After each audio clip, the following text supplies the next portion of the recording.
Chapter 23: Magnetic Flux and Faraday's Law of Induction.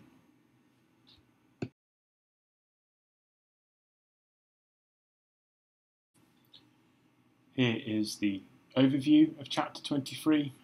We will first talk about induced electromotive force and then define magnetic flux, which is defined in a similar way to electric flux. We will then talk about the role of Faraday's law of induction and how we can use magnetic flux to help us determine EMFs. We will then discuss Lenz's law, move on to mechanical work and electrical energy, discuss the role of generators and motors in converting mechanical work to electrical energy and vice versa. We will then talk about inductance, discuss the role of an inductor in an RL circuit. We will then show the energy stored in a magnetic field, and finally we will talk about transformers.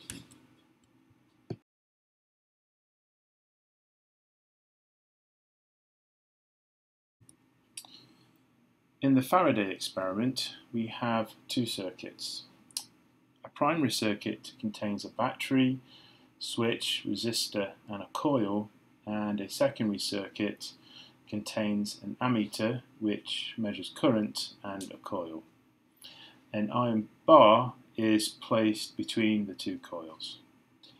It was found when one closes the switch in the primary circuit, a current is induced in the secondary circuit.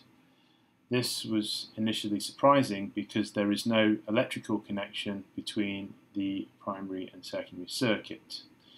It was also observed that a current in the secondary circuit would only happen when the current in the primary circuit was changing.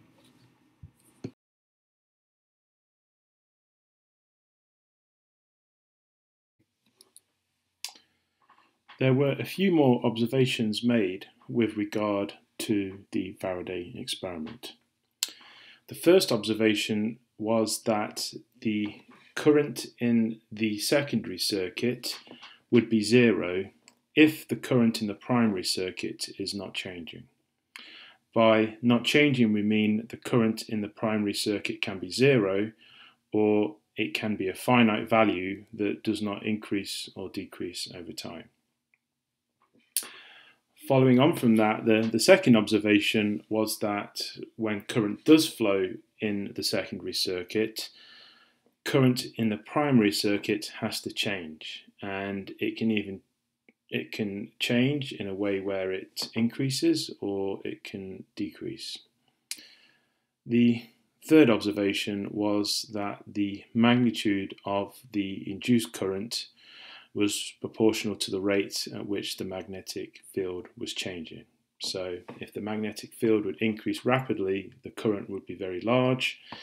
If it would increase not so rapidly, the current would be smaller. And the same applies when the magnetic field decreases. If it decreases at a very rapid rate, one gets a large current. If it decreases at a small rate, one gets a small current.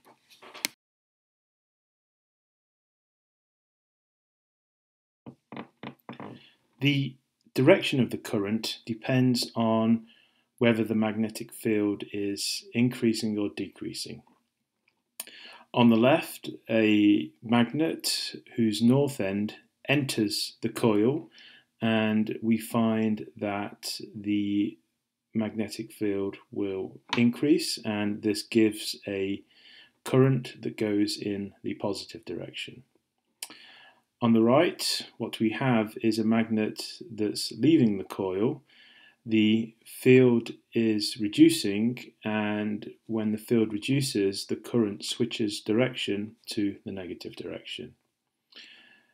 On the bottom, when the field is neither increasing or decreasing, the magnet is stationary, there is no induced current.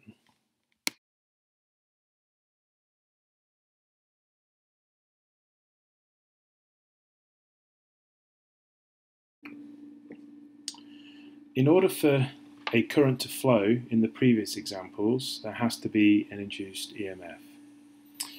We can calculate this induced EMF if we know the magnetic flux. The magnetic flux is defined in exactly the same way as the electric flux. It is equal to the magnetic field times the area times cos theta, where theta is the angle between the magnetic field vector and the normal vector. The normal vector is a vector that is perpendicular to the surface. It has units of Tesla meter squared, or more commonly it is written as Webers, where 1 Weber is 1 Tesla meter squared.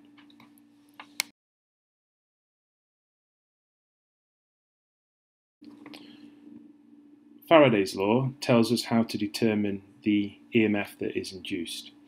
It is equal to the number of turns in a coil times the change in magnetic flux divided by the time in which that change occurs. We have an example on the bottom. A magnet is far away from a coil of a fixed area. The flux will be relatively low because the magnetic field is relatively low. If we then move the magnet closer to the coil, the flux will increase, and it will increase because the B field increases and the area remains the same.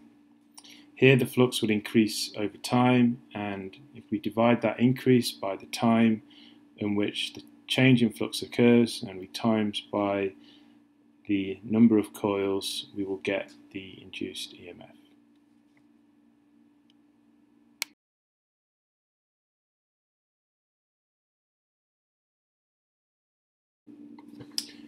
Many devices operate on the basis of Faraday's law.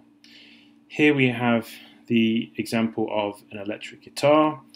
What happens is a guitar string with a magnet is pushed in a particular direction. This then pushes another magnet, and when one changes a magnet's position, you change the magnetic field. If you change the magnetic field, you change the flux. And if this change happens within the vicinity of a coil, a current will be induced in that coil.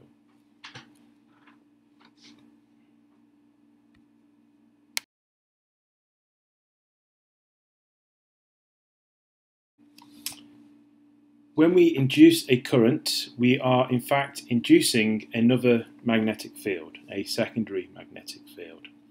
Lenz's law tells us how that magnetic field will orientate itself. It states that the induced current always flows in a direction that opposes the change that causes it. We have an example on the bottom where we see that on the left the magnetic field is increasing, and the induced current produces a magnetic field that tries to oppose this increase. The new magnetic field has a north pole facing the left and a south pole facing the right, and this north pole will be repulsive to the north pole that's travelling to the loop. The opposite happens when we try to reduce the field. On the right, the north pole is leaving the loop, and the induced current creates a north and south pole where the south pole is closest to the north pole, and this is providing an attractive force in order to prevent the magnet leaving.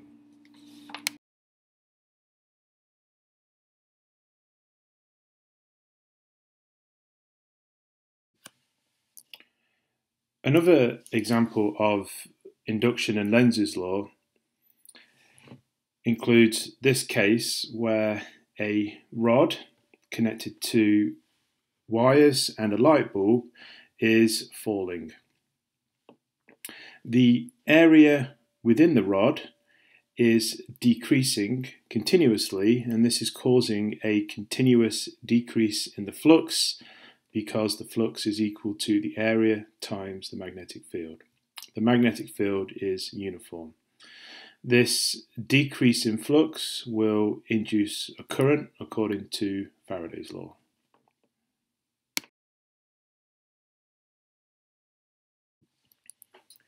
The induced current will create another magnetic field, and this magnetic field will work in a way to oppose the change. It does so by creating a force in the upwards direction, which counteracts the force due to gravity in the downwards direction. The force in the opposite direction will slow the fall of the rod.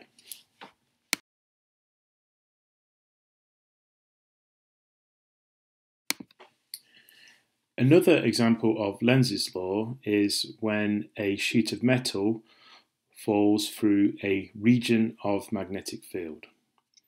The flux through the sheet of metal will change depending on its position, and that change in flux will induce a current within the metal. That current again will form a new magnetic field, and this new magnetic field is created in a way to oppose this change, and it will also give rise to a force in the upwards direction. The field will come from a circulating current, and these currents are known as eddy currents and act to break the falling sheet of metal.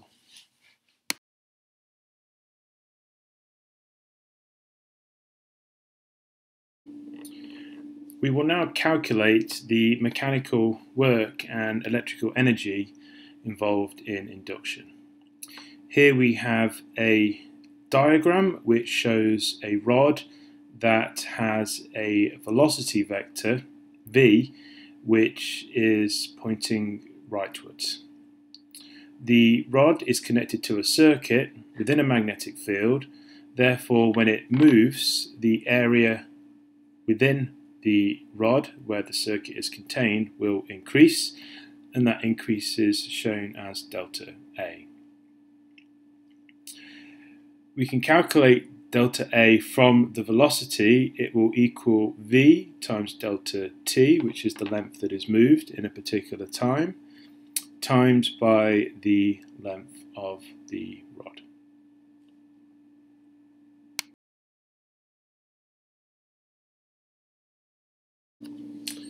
Now, the change in flux in this situation will be delta phi, and that will equal the uniform B field B times the change in area. This will equal B times V times L, which is the length of the rod, times delta T. To calculate the induced EMF, we take Faraday's law. This will equal the number of coils times the change in flux divided by the time in which they change over. In this situation, we have one coil. The change in flux will be the magnetic field times the speed times the length of the rod times the time. This will then be divided by the time, so the times will cancel, and this will give us an EMF that is equal to the magnetic field times the speed times the length of the rod. Since EMF is a potential difference, if we divide that potential difference by the length of which it occurs over, which is L, we can get the electric field, and this will simply be equal to the magnetic field times the velocity. We can see in the previous diagram that there is an external force that is causing the rod to move. In order to move at a constant speed, this external force has to be equal and opposite in direction to a magnetic force. That magnetic force will equal the current times the length of the rod times the B field. The current we can get from Ohm's law, which is the potential difference over the resistance. In this case, the potential difference, or the EMF, will be the magnetic field times the velocity times the length. This is then divided by the resistance to get the current. We then times that by the length of the rod again, and we times that by the B field, and we get a final expression of the force that tells us that it's equal to the B field squared times the velocity times the length squared divided by the resistance in the circuit.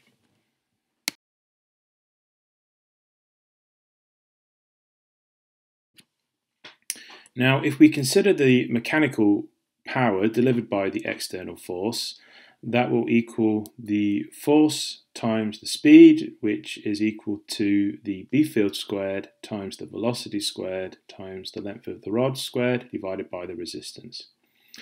Now, if we can compare this to the electrical power, which we can derive from the current squared times the resistance, this also comes out as the B field squared times the speed squared times the length squared divided by the resistance. The expression for the electrical power is exactly the same as the mechanical power. This is simply telling us that the mechanical power that we have to provide gets completely converted to the electrical power that we have just derived.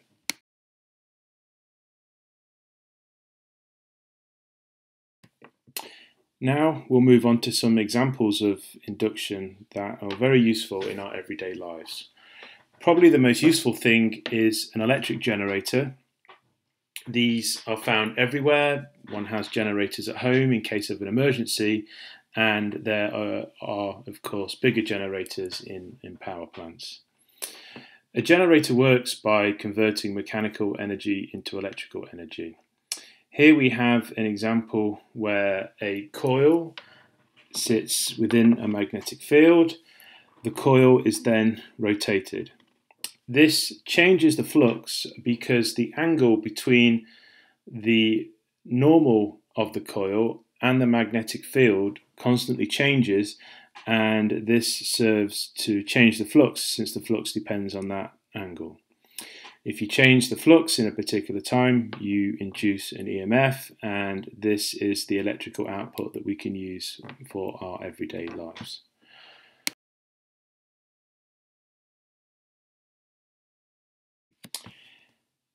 In the generator, the induced EMF is actually changing itself.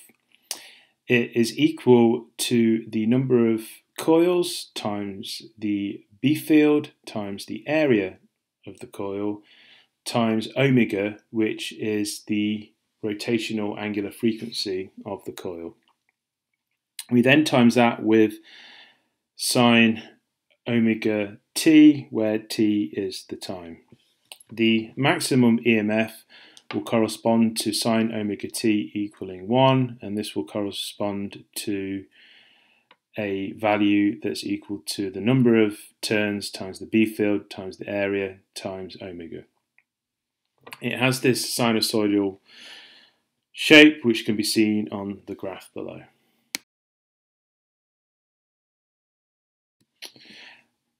An electric motor uses the same principles but works in the opposite direction.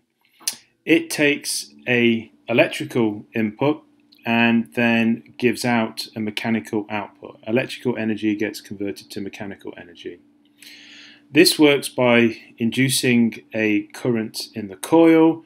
This creates a magnetic field, and the magnetic field we create will apply a force in order to rotate the coil in the context of another magnetic field.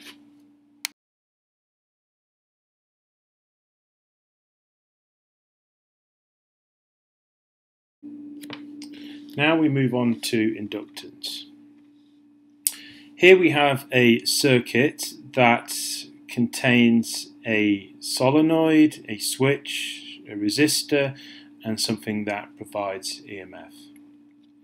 When the switch is closed, this will cause the current to increase as a function of time. The increasing current within the solenoid creates a magnetic field that increases with time, and the response of the solenoid is to create another EMF. Because the B field is changing, it creates an EMF that points in the opposite direction. This back EMF serves to moderate the increase of the current with time.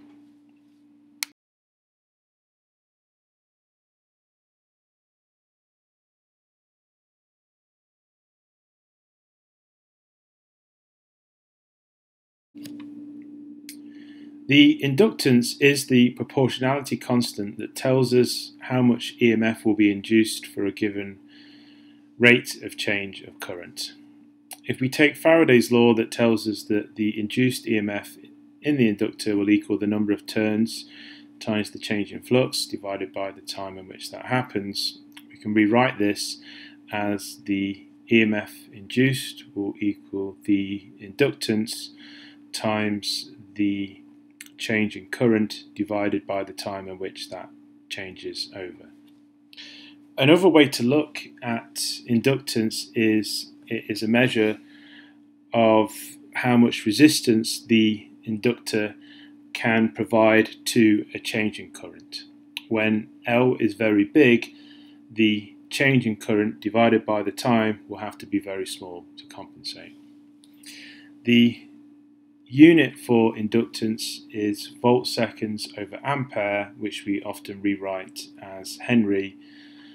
And if we solve for L in the equation, we find that it's equal to the number of turns divided by the change in flux divided by the change in current.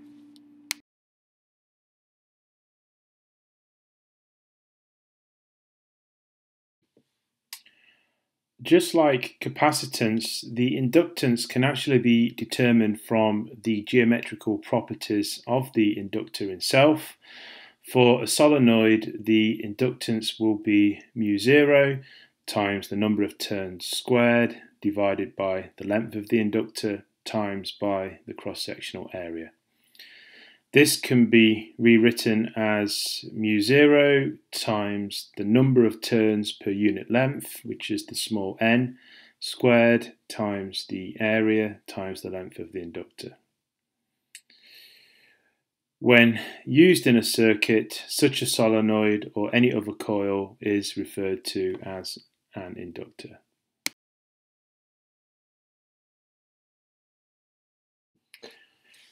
An RL circuit is a circuit that contains both a resistor and an inductor.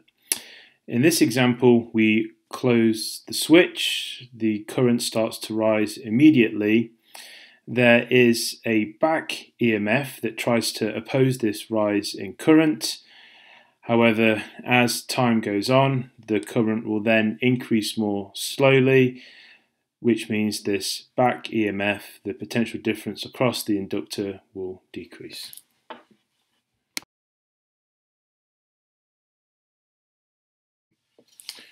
We can plot how the current depends on the time. In this graph, we have the current in terms of the EMF over the resistance on the y-axis, and the time in terms of the time constant, which is the inductance over the resistance on the x-axis. We can see that the current will start to grow rather rapidly and then converge at a later time to its maximum value of the EMF over the resistance. The inductance controls the time constant and essentially controls how quickly the current will increase. When the inductance is large, it takes longer for the current to increase. When it's small, the current will increase more rapidly with respect to time.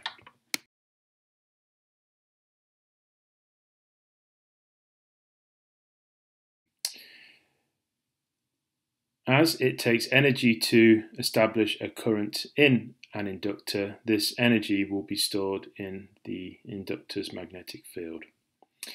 If we consider the EMF needed to establish a particular current and the power involved, we find that the energy stored in an inductor is equal to half the inductance times the current squared in the inductor. Since we have an energy, this will have an SI unit of joules.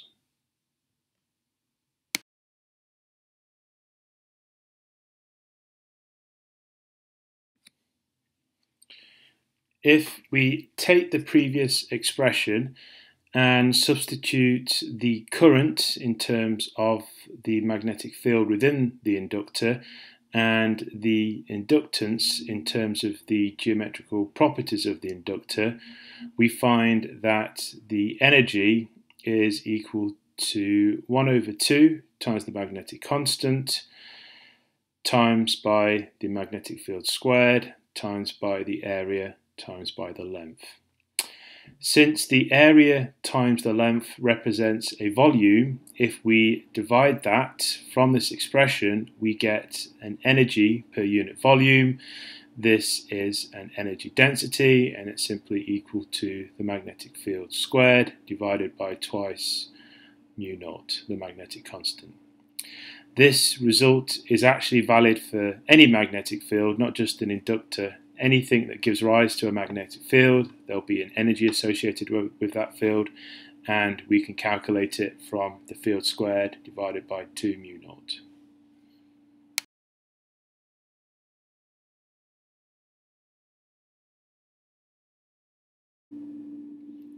The final topic of the chapter will be on transformers.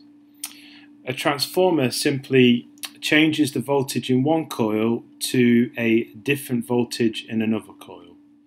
Here we have an example where we have a primary circuit which has an alternating current. There is an associated primary voltage, and there are a number of turns associated with this primary circuit that is represented by NP. The circuit induces a magnetic field in the iron core. The core gets completely magnetized, and that then induces a magnetic field within the coil of the secondary circuit, which has a secondary voltage and a secondary number of turns, Ns, associated with it.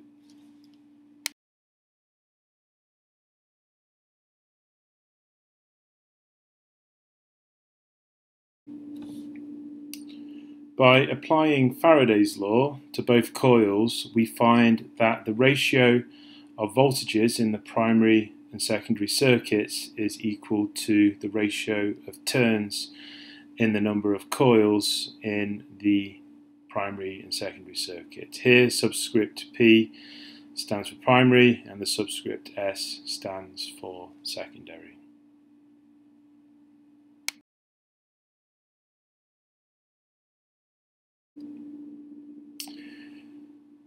The power in both circuits has to be the same. Therefore, if the voltage is lower in the secondary circuit, the current must be higher, since the power equals the current times the voltage. This means that the current in the secondary circuit over the current in the primary circuit has to equal the voltage in the primary circuit over the voltage in the secondary circuit, which, as we discussed in the previous slide, is the number of turns in the primary circuit over the number of turns in the secondary circuit.